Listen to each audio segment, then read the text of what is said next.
So இன்றைக்கி நம்ம வந்து 8th சிவிக்ஸில் யூனிட் 3 அண்டர்ஸ்டாண்டிங் செக்யூலரிசம் என்னோட ஹேண்ட் நோட்ஸ் நான் உங்கள்கிட்ட ஷேர் பண்ணியிருக்கேன். ஸோ இம்பார்ட்டண்ட்டான லெசன் இது.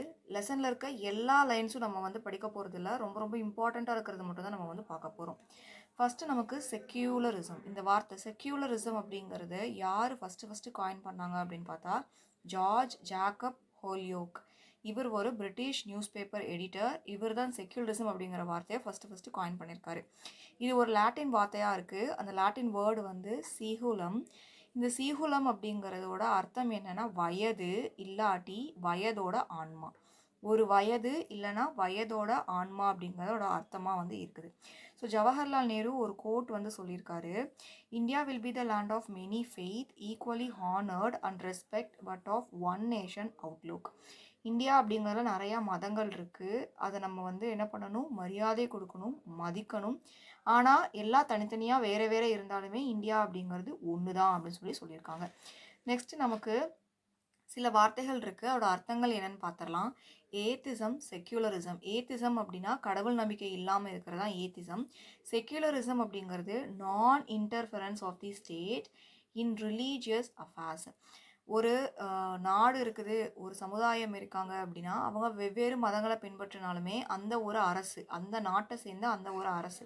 இந்த ஸ்டேட் அப்படிங்கிற வார்த்தை வந்து கவர்மெண்ட் அப்படிங்கிறத குறிக்கிறாங்க. அவங்க வந்து எதுலேயுமே தலையிட மாட்டாங்க. அடுத்தது religion does not teachers animosity. Animosity அப்படின்னா காழ்ப்புணர்ச்சியாக இருக்கிறது, பொறாமப்படுறது, கோவப்படுறது தான் அனிமாசிட்டி. நமக்கு ஒரு மதம் அப்படிங்கிறது அனிமாசிட்டி நமக்கு டீச் பண்ணாது, ஏன்னா நம்மளாம் இந்தியன்ஸ் அண்ட் இந்தியா அப்படிங்கிறது நம்மளுடைய வீடு. அடுத்தது நமக்கு இதை சொன்னவர் யார், இந்த ஒரு religion does not teachers animosity, we are Indians and India is our home. இந்த ஒரு சென்டென்ஸை சொன்னவங்க யார் அப்படின்னு கேட்டாங்கன்னா பொயட்டிக் பால் அப்படின்னு ஆன்சர் பண்ணணும். அடுத்தது அசோகா பற்றி பார்க்கலாம். 3rd century பிசியில் தான் அசோகா வந்திருக்காங்க. 12th ராக் எடிக்டில் இந்த அசோகாவோட பெருமைகள் பற்றி குறிப்பிட்டிருக்காங்க. அதுலேயும் முக்கியமாக இவர் என்ன பண்ணியிருக்காரு, state would not prosecute any religious checked.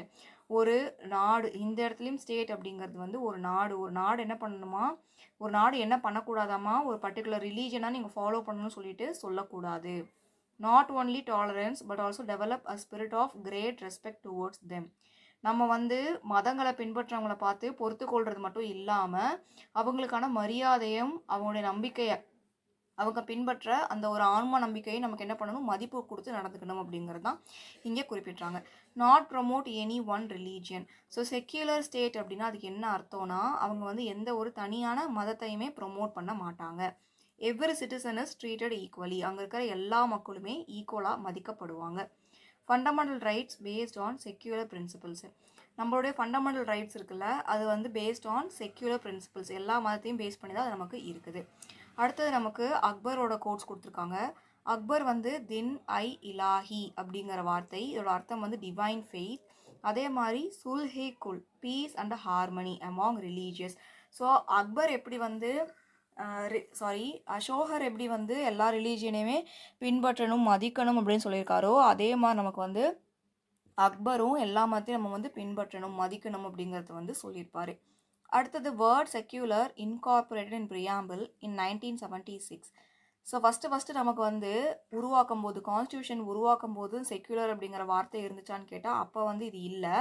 ப்ரியாம்பிளில் வந்து நமக்கு இன்கார்பரேட் பண்ணியிருக்காங்க, ஆட் பண்ணியிருக்காங்க. எப்போ அப்படின்னா 1976 42nd கான்ஸ்டியூஷன் அமெண்ட்மெண்ட் ஆக்ட் படி வந்து கொண்டு வந்திருப்பாங்க.